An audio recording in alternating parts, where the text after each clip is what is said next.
Matthieu 5. Voyant la foule, Jésus monta sur la montagne, et après qu'il se fut assis, ses disciples s'approchèrent de lui. Puis, ayant ouvert la bouche, il les enseigna et dit : Heureux les pauvres en esprit, car le royaume des cieux est à eux. Heureux les affligés, car ils seront consolés. Heureux les débonnaires, car ils hériteront la terre. Heureux ceux qui ont faim et soif de la justice, car ils seront rassasiés. Heureux les miséricordieux, car ils obtiendront miséricorde. Heureux ceux qui ont le cœur pur, car ils verront Dieu. Heureux ceux qui procurent la paix, car ils seront appelés fils de Dieu. Heureux ceux qui sont persécutés pour la justice, car le royaume des cieux est à eux. Heureux serez-vous lorsqu'on vous outragera, qu'on vous persécutera et qu'on dira faussement de vous toutes sortes de mal à cause de moi. Réjouissez-vous et soyez dans l'allégresse, parce que votre récompense sera grande dans les cieux, car c'est ainsi qu'on a persécuté les prophètes qui ont été avant vous. Vous êtes le sel de la terre, mais si le sel perd sa saveur, avec quoi la lui rendra-t-on ? Il ne sert plus qu'à être jeté dehors et foulé aux pieds par les hommes. Vous êtes la lumière du monde, une ville située sur une montagne ne peut être cachée. Et on n'allume pas une lampe pour la mettre sur le boisseau, mais on la met sur le chandelier et elle éclaire tous ceux qui sont dans la maison. Que votre lumière luise ainsi devant les hommes, afin qu'ils voient vos bonnes œuvres et qu'ils glorifient votre Père qui est dans les cieux. Ne croyez pas que je sois venu pour abolir la loi ou les prophètes. Je suis venu non pour abolir, mais pour accomplir. Car je vous le dis en vérité, tant que les ciels et la terre ne passeront point, il ne disparaîtra pas de la loi un seul iota ou un seul trait de lettre, jusqu'à ce que tout soit arrivé. Celui donc qui supprimera l'un de ces plus petits commandements, et qui enseignera aux hommes à faire de même, sera appelé le plus petit dans le royaume des cieux. Mais celui qui les observera et qui enseignera à les observer, celui-là sera appelé grand dans le royaume des cieux. Car je vous le dis, si votre justice ne surpasse celle des scribes et des pharisiens, vous n'entrerez point dans le royaume des cieux. Vous avez entendu qu'il a été dit aux anciens : tu ne tueras point. Celui qui tuera mérite d'être puni par les juges. Mais moi je vous dis que quiconque se met en colère contre son frère mérite d'être puni par les juges. Que celui qui dira à son frère « Raka » mérite d'être puni par le Sanhédrin, et que celui qui lui dira « Insensé » mérite d'être puni par le feu de la géhenne. Si donc tu présentes ton offrande à l'autel, et que là tu te souviens que ton frère a quelque chose contre toi, laisse là ton offrande devant l'autel, et va d'abord te réconcilier avec ton frère, puis viens présenter ton offrande. Accorde-toi promptement avec ton adversaire, pendant que tu es en chemin avec lui, de peur qu'il ne te livre au juge, que le juge ne te livre à l'officier de justice, et que tu ne sois mis en prison. Je te le dis en vérité, tu ne sortiras pas de là que tu n'aies payé le dernier cadran. Vous avez appris qu'il a été dit, tu ne commettras point d'adultère. Mais moi, je vous dis que quiconque regarde une femme pour la convoiter a déjà commis un adultère avec elle dans son cœur. Si ton œil droit est pour toi une occasion de chute, arrache-le et jette-le loin de toi, car il est avantageux pour toi qu'un seul de tes membres périsse, et que ton corps entier ne soit pas jeté dans la géhenne. Et si ta main droite est pour toi une occasion de chute, coupe-la et jette-la loin de toi, car il est avantageux pour toi qu'un seul de tes membres périsse, et que ton corps entier n'aille pas dans la géhenne. Il a été dit que celui qui répudie sa femme lui donne une lettre de divorce. Mais moi je vous dis que celui qui répudie sa femme, sauf pour cause d'infidélité, l'expose à devenir adultère, et que celui qui épouse une femme répudiée commet un adultère. Vous avez encore appris qu'il a été dit aux anciens : tu ne te parjureras point, mais tu t'acquitteras envers le Seigneur de ce que tu as déclaré par serment. Mais moi, je vous dis de ne jurer aucunement, ni par le ciel, parce que c'est le trône de Dieu, ni par la terre, parce que c'est son marchepied, ni par Jérusalem, parce que c'est la ville du grand roi. Ne jure pas non plus par ta tête, car tu ne peux rendre blanc ou noir un seul cheveu. Que votre parole soit oui, oui, non, non, ce qu'on y ajoute vient du malin. Vous avez appris qu'il a été dit œil pour œil et dent pour dent. Mais moi, je vous dis de ne pas résister aux méchants. Si quelqu'un te frappe sur la joue droite, présente-lui aussi l'autre. Si quelqu'un veut plaider contre toi et prendre ta tunique, laisse-lui encore ton manteau. Si quelqu'un te force à faire 1 000, fais-en 2 avec lui. Donne à celui qui te demande et ne te détourne pas de celui qui veut emprunter de toi. Vous avez appris qu'il a été dit « Tu aimeras ton prochain et tu haïras ton ennemi ». Mais moi je vous dis, aimez vos ennemis, bénissez ceux qui vous maudissent, Faites du bien à ceux qui vous haïssent et priez pour ceux qui vous maltraitent et qui vous persécutent, afin que vous soyez fils de votre Père qui est dans les cieux, car il fait lever son autel sur les méchants et sur les bons, et il fait pleuvoir sur les justes et sur les injustes. Si vous aimez ceux qui vous aiment, quelle récompense méritez-vous? Les publicains aussi n'agissent-ils pas de même? Et si vous saluez seulement vos frères, que faites-vous d'extraordinaire? Les païens aussi n'agissent-ils pas de même? Soyez donc parfaits comme votre Père céleste est parfait.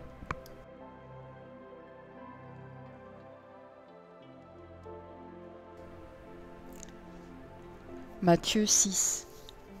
Gardez-vous de pratiquer votre justice devant les hommes, pour en être vus, autrement, vous n'aurez point de récompense auprès de votre Père qui est dans les cieux. Lors donc que tu fais l'aumône, ne sonne pas de la trompette devant toi, comme font les hypocrites dans les synagogues et dans les rues, afin d'être glorifiés par les hommes. Je vous le dis en vérité, ils reçoivent leur récompense. Mais quand tu fais l'aumône, que ta main gauche ne sache pas ce que fait ta main droite, afin que ton aumône se fasse en secret, et ton Père qui voit dans le secret te le rendra. Lorsque vous priez, ne soyez pas comme les hypocrites qui aiment à prier debout dans les synagogues et au coin des rues, pour être vus des hommes. Je vous le dis en vérité, ils reçoivent leur récompense. Mais quand tu pries, entre dans ta chambre, ferme ta porte, et prie ton Père qui est là dans le lieu secret, et ton Père qui voit dans le secret te le rendra.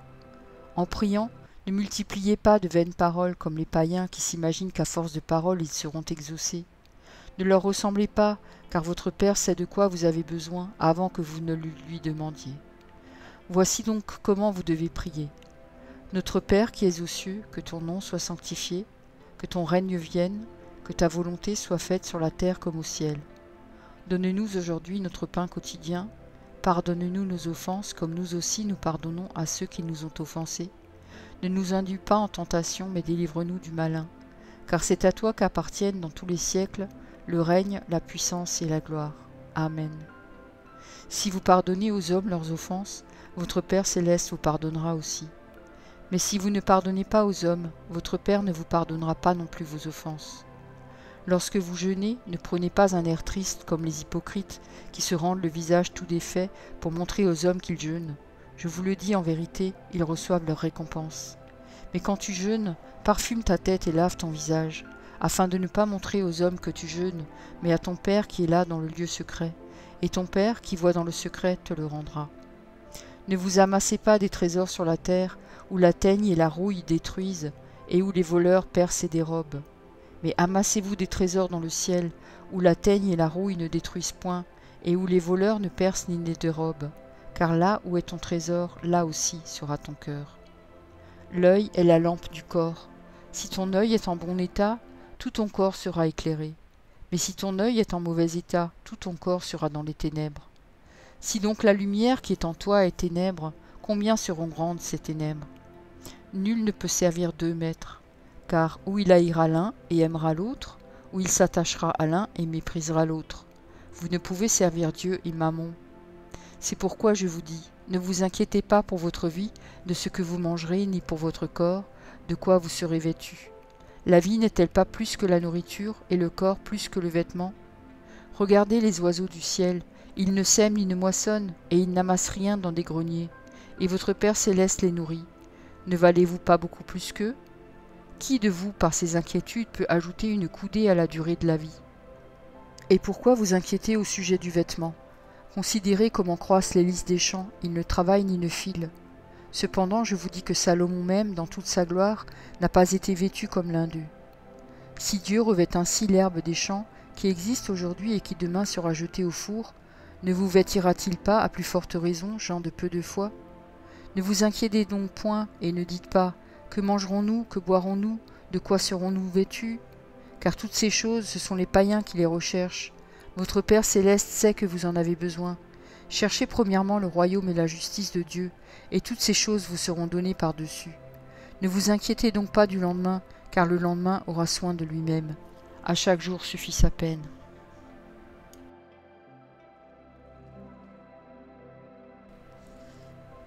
Matthieu 7.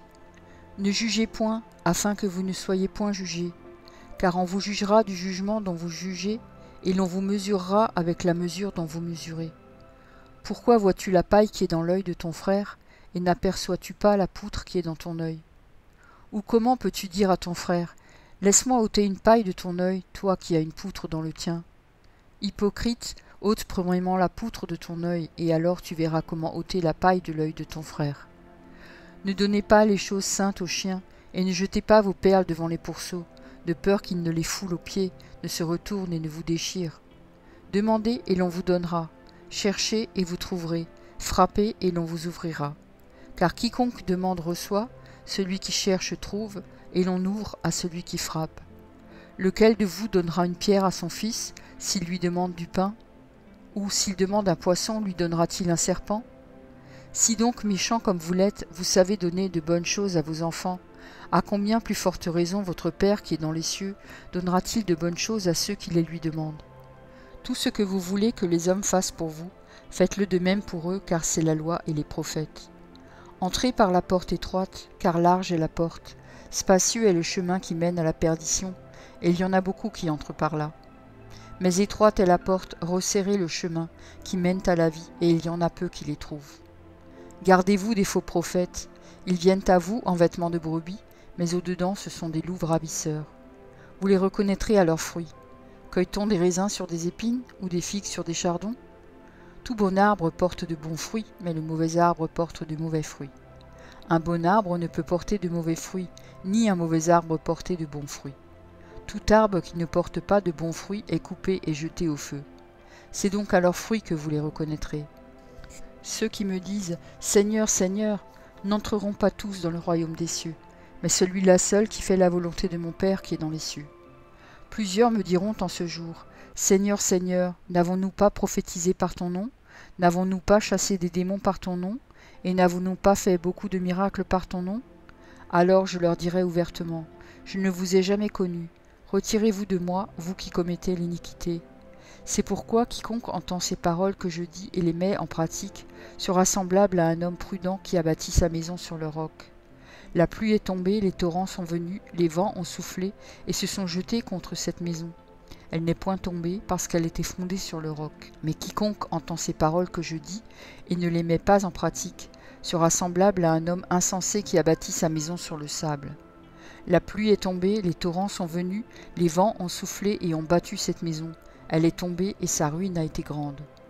Après que Jésus eut achevé ses discours, la foule fut frappée de sa doctrine, car il enseignait comme ayant autorité et non pas comme leurs scribes.